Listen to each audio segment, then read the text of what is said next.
Hello everyone and welcome to Life After Graduation Student Series. My name's Alex and today I've got Bernard Song joining me to talk about life after graduation and his life as an international student at Swinburne University. And which points us to our next question is your life as your life as an international student. Like overall, can you sum that up in in a sentence? My life as a uni student. That's a really good question. I've actually never even thought of this, to be honest. So pretty much just going to uni, getting my assignments done, getting kind of goodish results going. And I actually never actually thought of this, to be honest.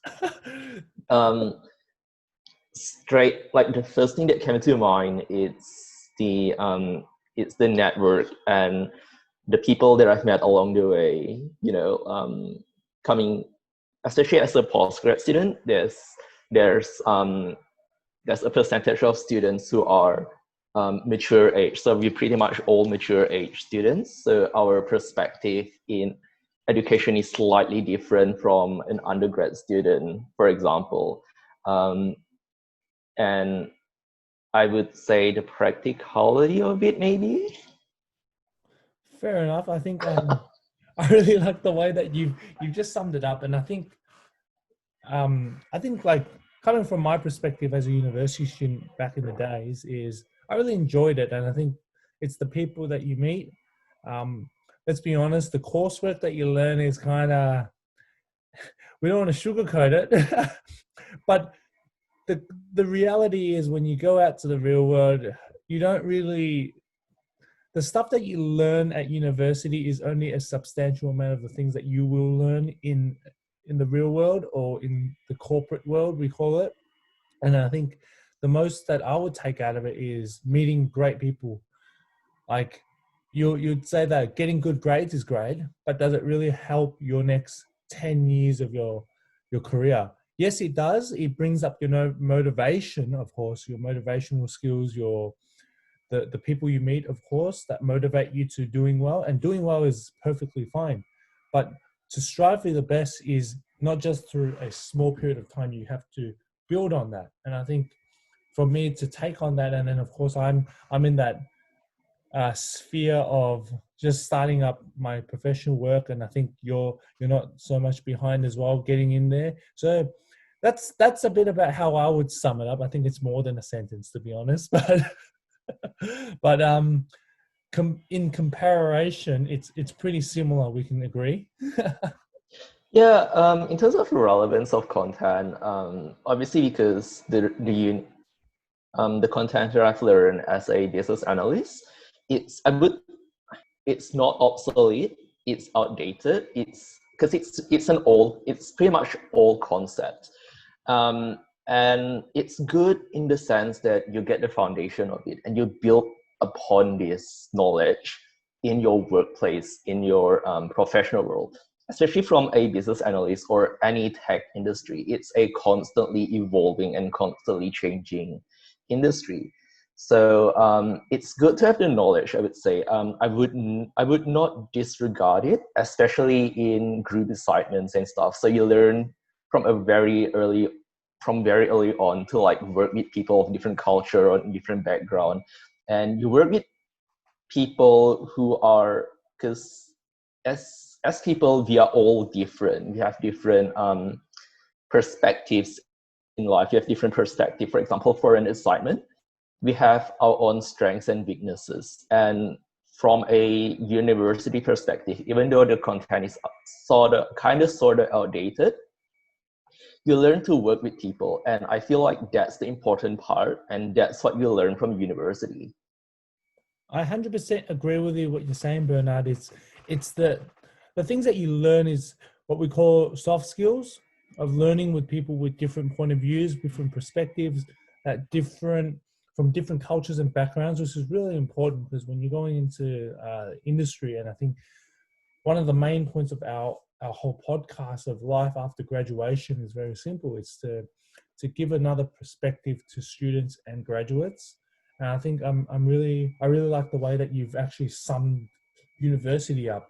Like, for example, we probably we didn't actually introduce the audience to this, is myself and Bernard met each other through the Swinburne Student Representative Council.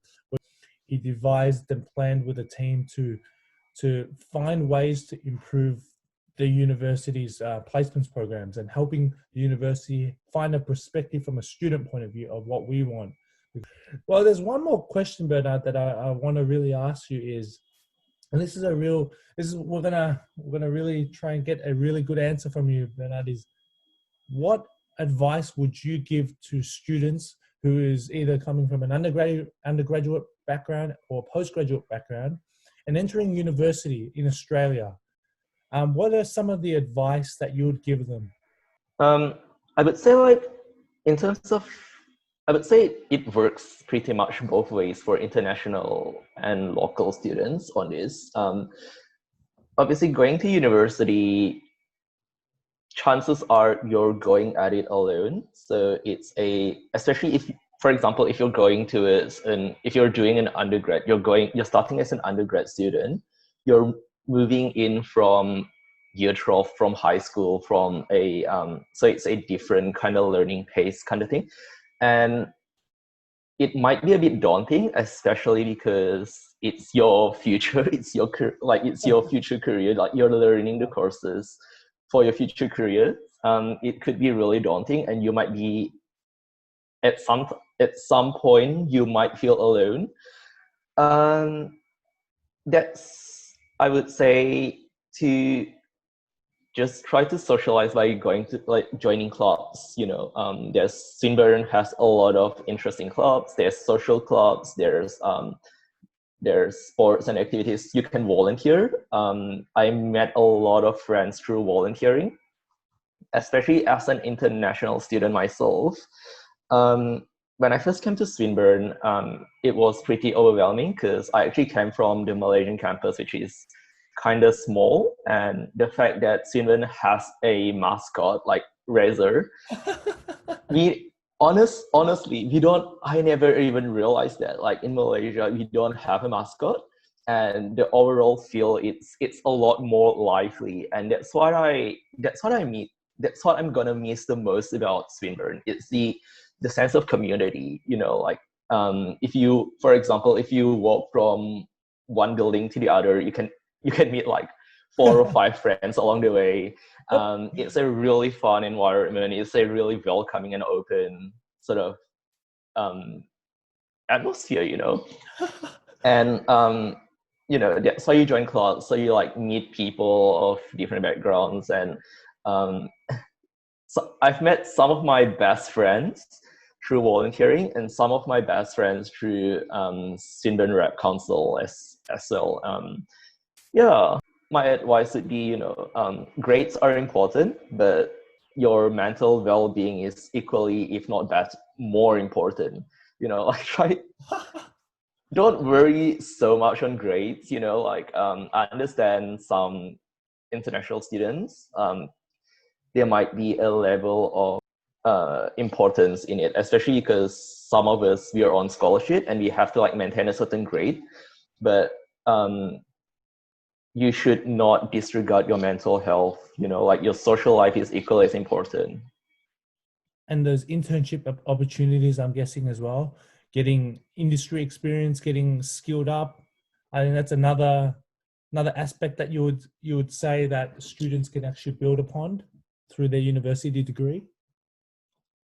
Yeah, definitely. Especially if you have the chance to do placement or internship, do it. Like, honestly, just get to work on that, because I have the advantage of getting a taste of the industry. Like, I sort of have my foot in the industry. I know what to expect going into, like, after my graduation, if I were to be, because I'm applying for jobs now, and it gives me a bit more confidence, as compared to, for example, if I hadn't done an internship. If I were a fresh graduate going into applying for jobs, I wouldn't know what to expect. I wouldn't know how organizations are being conducted and how meetings are done and stuff like that.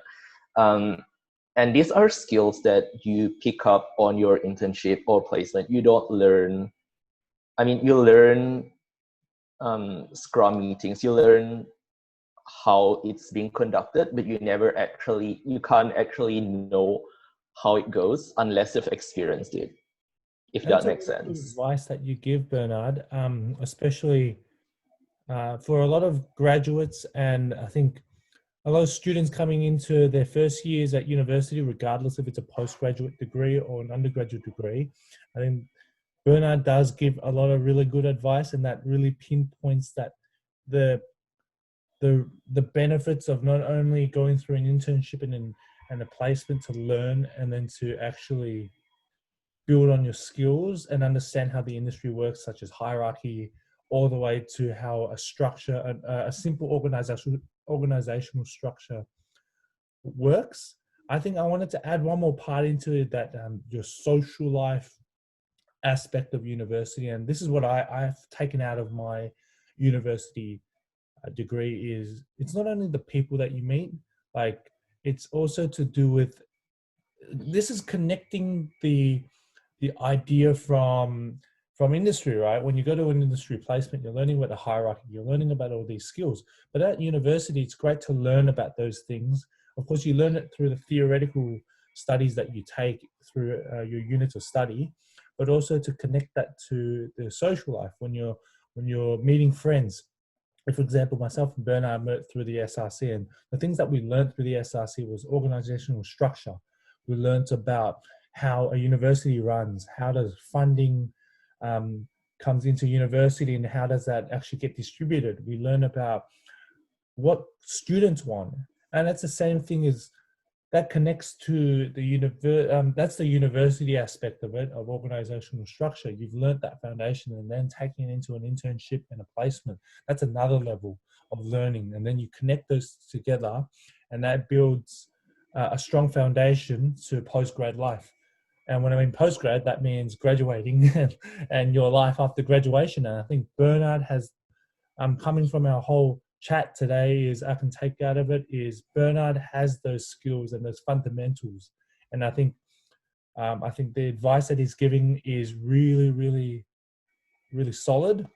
And I hope a lot of our viewers who are still at university can actually take that advice, because someone with like Bernard, who's got a lot of experience at university, finishing up his postgraduate degree, and then now entering again, I like to do this, real world. Did you want to add anything, Bernard? Not so much, I guess. Well, thanks for coming on today, Bernard. Really enjoyed our chat, talking about your reflection of your university life, and then talking about and sharing your experiences as an international student. It really gives an uplifting experience for me, listening from your point of view. Even though we've known each other for a couple of years, I've never actually heard some of the things that you've said today, and it's really great to, of course, not only learn from you, but also to have you share your experiences. So thank you again, Bernard. And Cool. we're going to our viewers, hope you've enjoyed our episode, and stay tuned. We've got more students coming into our student series of life after graduation. My name's Alex, and